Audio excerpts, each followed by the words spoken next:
So according to Rav Epstein, the following way is the way that you're supposed to read the Torah. First, I'm going to give you a list of anything that you may eat in water.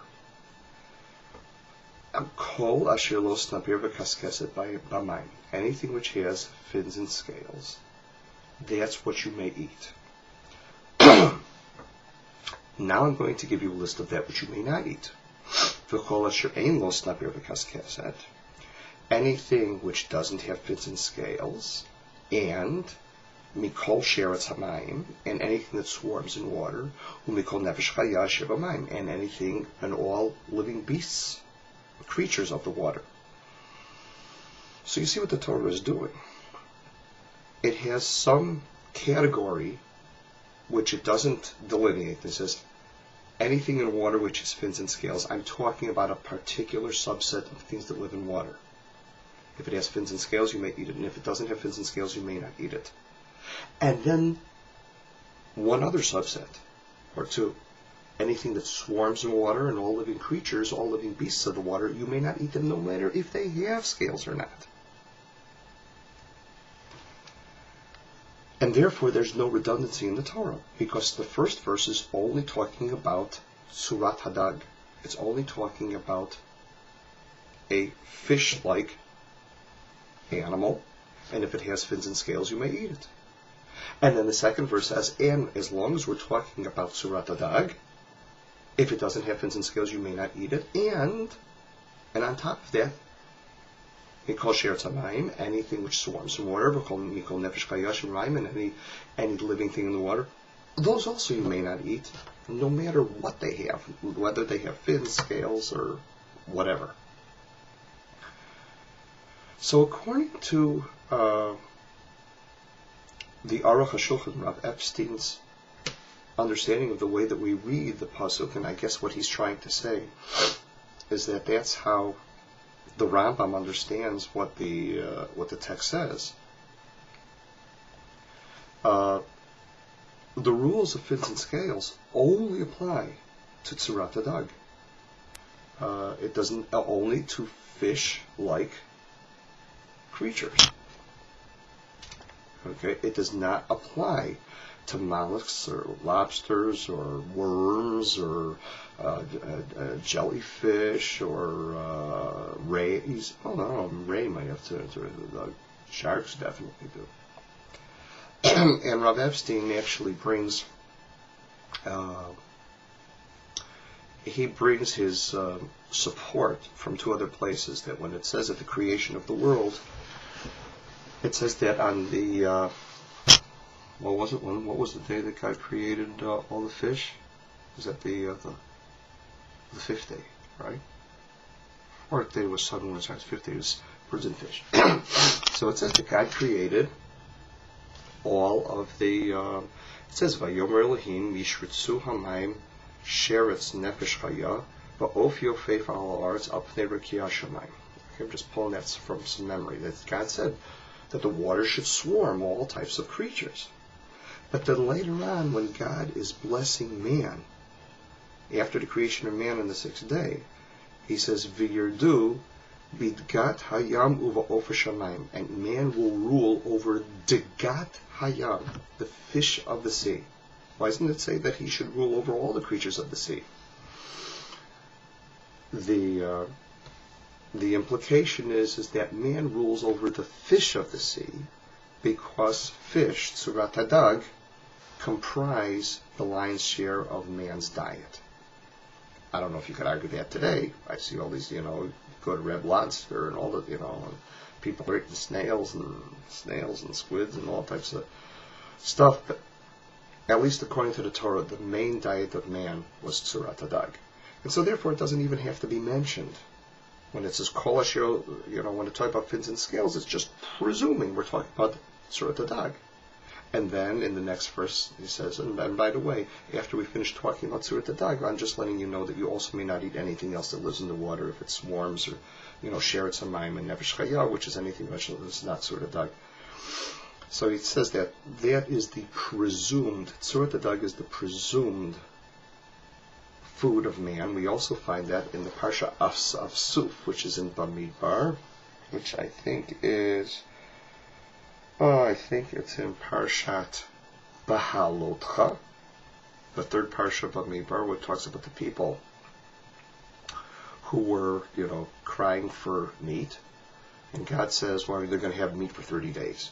And then Moshe says to God, he says, how am I supposed to have meat for all the 30 days if you slaughter all of the animals? Or if you, v'imet kol degei hayam yasef lehem u'matzah lehem, if you gather all the fish of the sea, is there going to be enough for them? So you see that Moshe was talking about gathering degei hayam. So you actually, there is a difference between the word dagim, which is tzurat hadag, and that's the presumed, snapir v'kaskaset, and then there's sheretz hamayim and nefesh vayosher b'mayim. So according to Rav Epstein,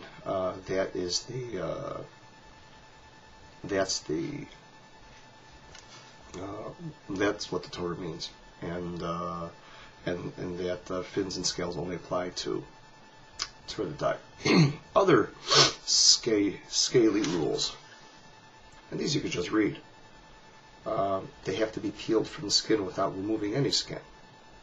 So scales, which are the bumps on the side of a shark, do not scales make.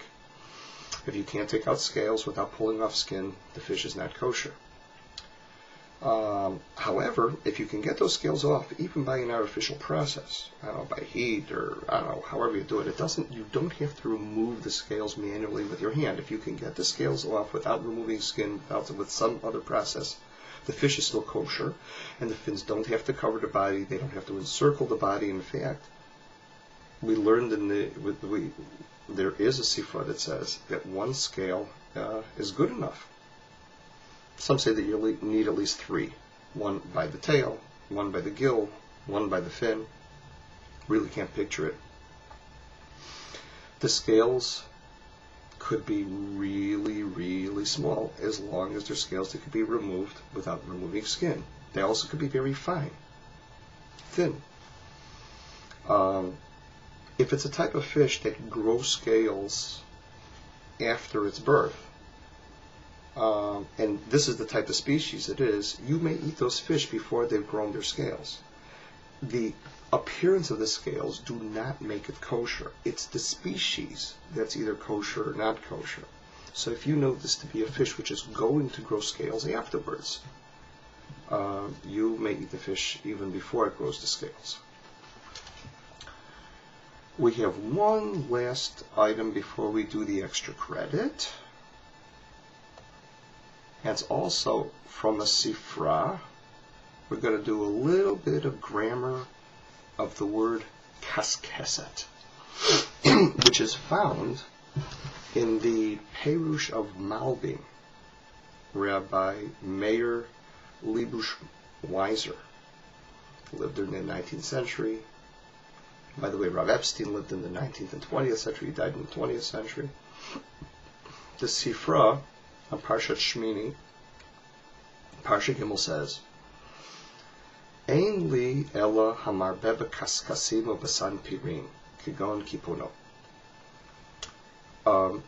At first glance, you might think that you could eat fish only that have scales, that have a lot of scales, that cover its entire body, and has lots of fins.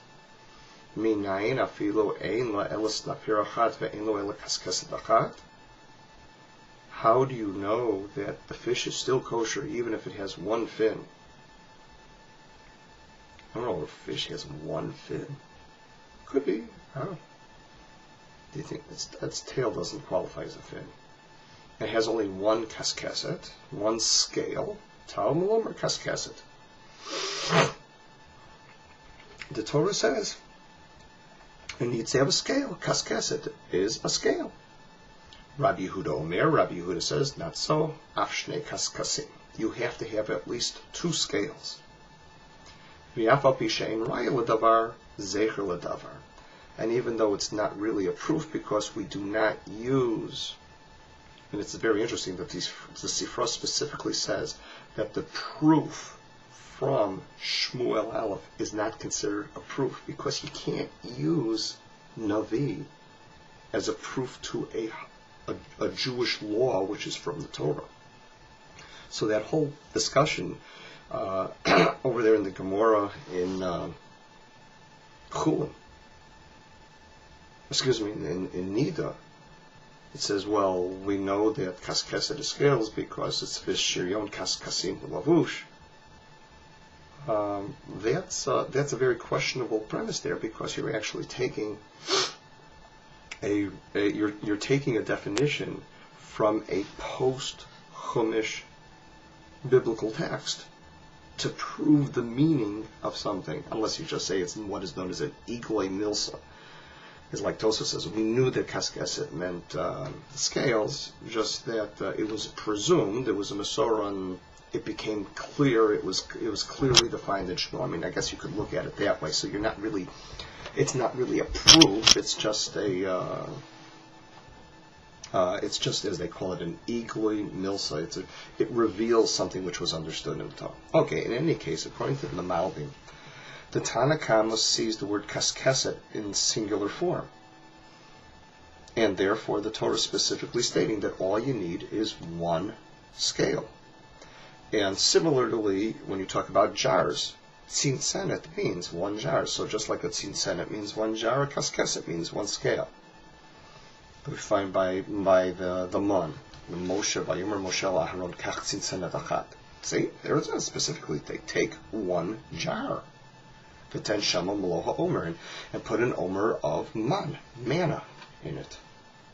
But Rabbi Yehuda sees Kaskesed as a word indicating a group of scales, because he feels a singular scale is a kaskas, and many individual scales are called kaskasim, and that's why, in fact,